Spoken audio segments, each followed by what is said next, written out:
So ngayon mga idol, mayroon tayong i-share. Papakita natin yung dalawang IC. So related ito, yung mga auto technician, para ito sa mga baguhan or sa mga sumusubok na mag-convert. Yung original na IC, ito, mayroon siyang capacitor. Yung ikakabit natin, walang capacitor.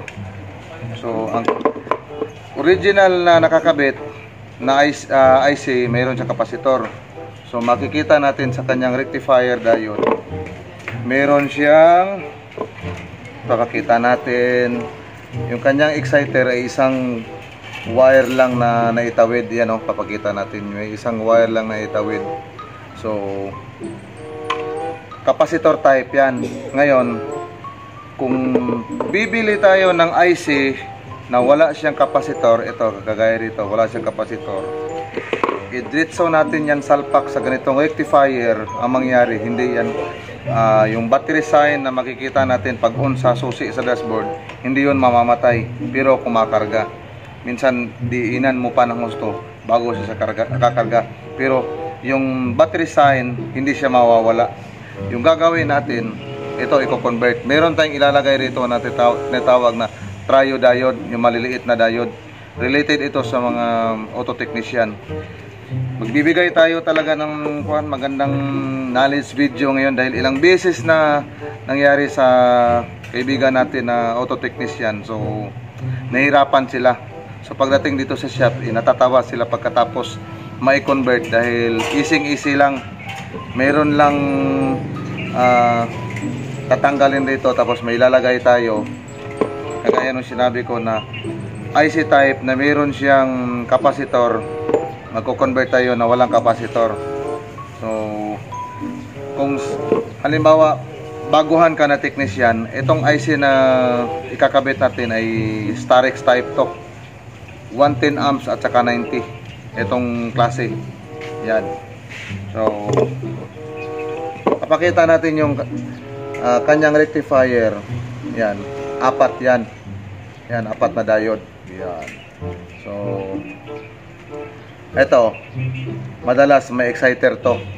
Kapag na-install tayo ng ganitong klase na IC, yung kanyang exciter ay nandito. Isang linya lang. Ngayon, pag nag-convert tayo, itong IC na gagamitin natin. Tatanggalin natin to, puputulin. Ito, puputulin natin yan.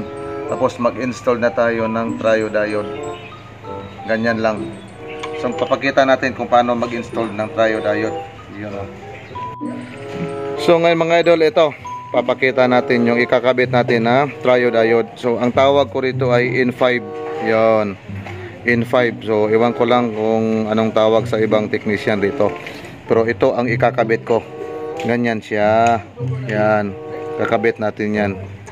So bago ikakabit, kailangan yung rectifier may test na good, yung positive at saka negative. Tapos pag nag-success na siya, okay na yung kanyang continuity, ito, puputulin na ito.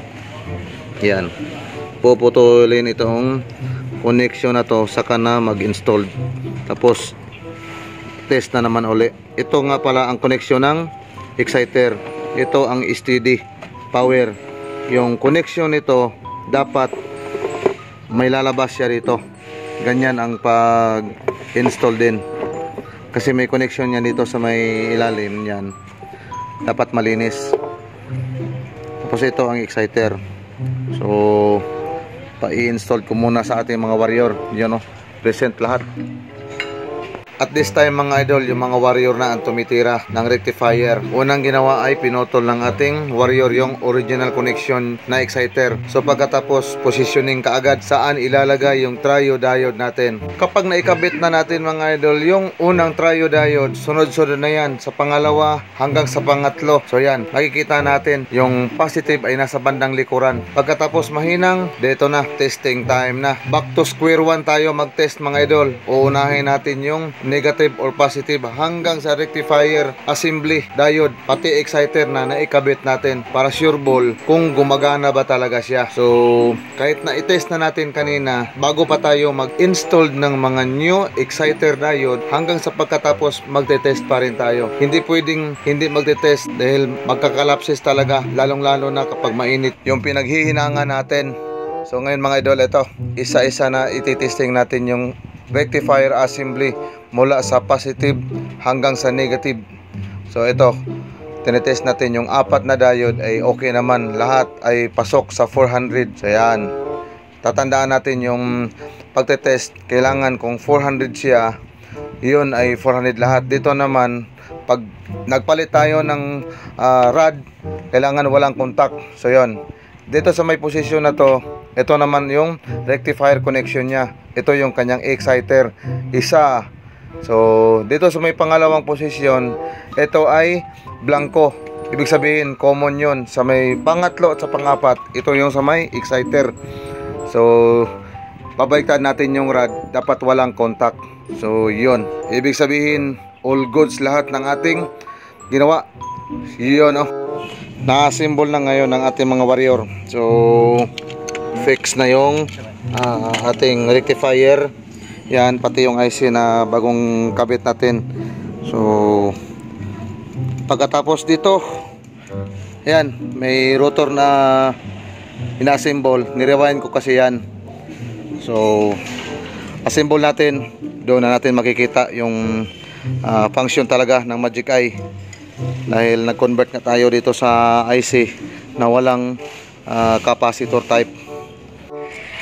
Dahil natapos na nila mag-assemble ng ating mga warrior, so test na natin. Yun, install mo muna ang mga kable para makapag-test tayo maayos. Yun, gamit natin ng amperes.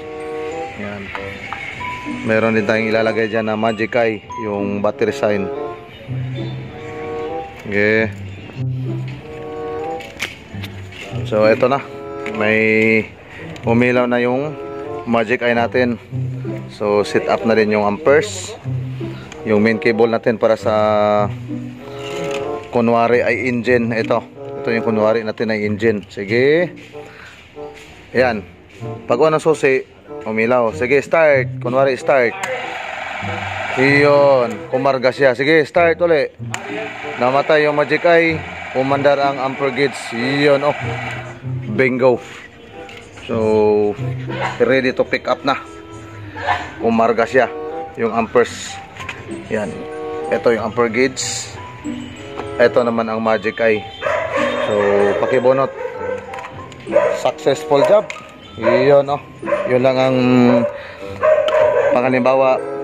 Magkakabit tayo ng IC na mayroon siyang capacitor type, tapos mag-convert na walang capacitor.